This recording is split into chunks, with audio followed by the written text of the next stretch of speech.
Welcome to the Global War Watch Network. In today's explainer, we are going deep on India's most secretive and powerful military program. And hey, before we get started, make sure you hit that subscribe button so you never miss out on our analysis of how the world's power dynamics are shifting. You know, when we think of a country's nuclear arsenal, we usually picture massive missile silos buried deep in the earth, or maybe bombers ready to take to the skies. But for India, its ultimate security guarantee, well, that's now lurking in the silent depths on a platform that can vanish without a trace for months on end.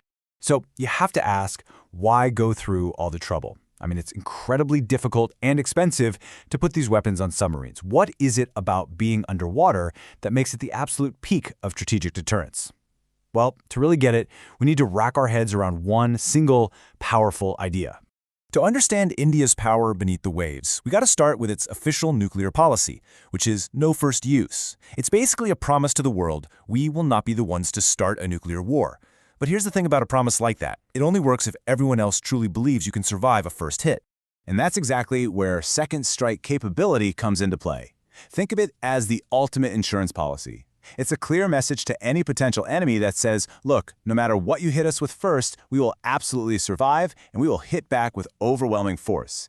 It's that guarantee that makes the idea of attacking in the first place totally unthinkable. So, this table really breaks it all down nicely. This is the classic nuclear triad, the three pillars of deterrence. You've got your land-based missiles and your nuclear-capable jets. But look at their vulnerabilities. They can be tracked, their bases can be targeted. Now look at the sea-based leg. A nuclear submarine is a whole different beast. It is virtually undetectable. That makes it the most survivable, and because of that, the most credible piece of your second strike puzzle. It's the ace in the hole. For years, though, India's sea-based deterrent had a pretty major flaw, a real Achilles heel. Its first submarine-launched missile, the K-15, could only travel about 750 kilometers. Now, that's not nothing, but it severely limited its strategic punch. It was a good first step, for sure, but it wasn't a true deep strike weapon that could hold distant targets at risk. But all of that just changed. A massive technological leap forward has not only closed that gap, but has effectively fast-forwarded India's capabilities by decades.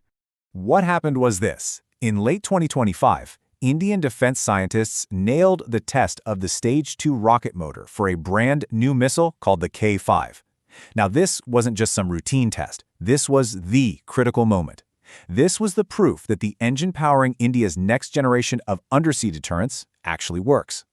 So what is it that makes the K-5 such a quantum leap? Well, first, just look at that range. We're talking a jump to between 5,000 and 6,000 kilometers. Huge! On top of that, it can carry multiple warheads, which means a single missile can hit several different targets. And what's really crucial here is that it's a completely homegrown system. This puts India on a level playing field with China when it comes to sea-launched missiles. And this right here just illustrates that evolution perfectly. You go from the K-15's very limited range to the pretty decent K-4, and now to the K-5. With this new missile, an Indian submarine, patrolling safely in its own backyard in the Indian Ocean, can threaten targets deep inside any adversary's territory. That's a total game changer. Of course, a missile, no matter how powerful, is only as good as the platform that carries it. So now we need to talk about the submarines themselves. These are the silent guardians of the deep. What we're talking about here is India's Arihant class. These are nuclear-powered ballistic missile submarines, or SSBNs as they're called. And let's be clear, these are not just submarines. They are mobile underwater missile bases, built to stay hidden for months at a time, running on their own nuclear reactors. And the newest, most advanced boat in this class is the INS Aridhaman, which was just commissioned yesterday, on April 3, 2026. It's bigger, it's way quieter, and it's far more capable than the ones that came before it. But here's the most important part. It has double the missile capacity, with 8 launch tubes just waiting to be armed with the next generation of missiles like the K-5. So, here's the crucial point.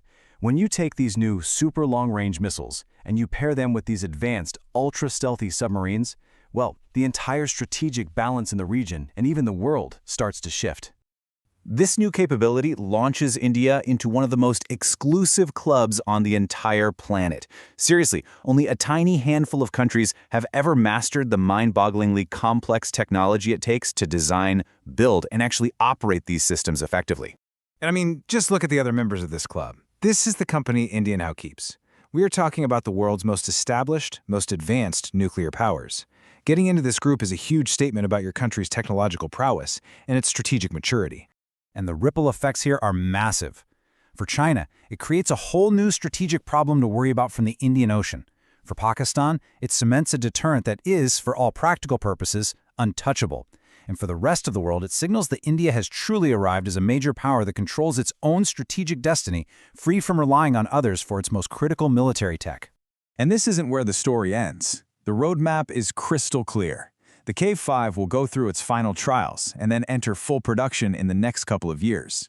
And if you look ahead to the 2030s, an even larger class of submarine, the S-5, is already being designed, and it's expected to carry even more missiles. The momentum is building. Which really leaves us with this one final critical thought. India has quietly but very decisively stepped into a new nuclear era. Creating this believable, survivable undersea deterrent isn't just a cool tech achievement. No, it's a major geopolitical event, one that's going to reshape how everyone thinks about strategy for decades to come. And that's all we have for this explainer. Thanks so much for your time. We'd really love to hear what you think down in the comments, so be sure to share your thoughts.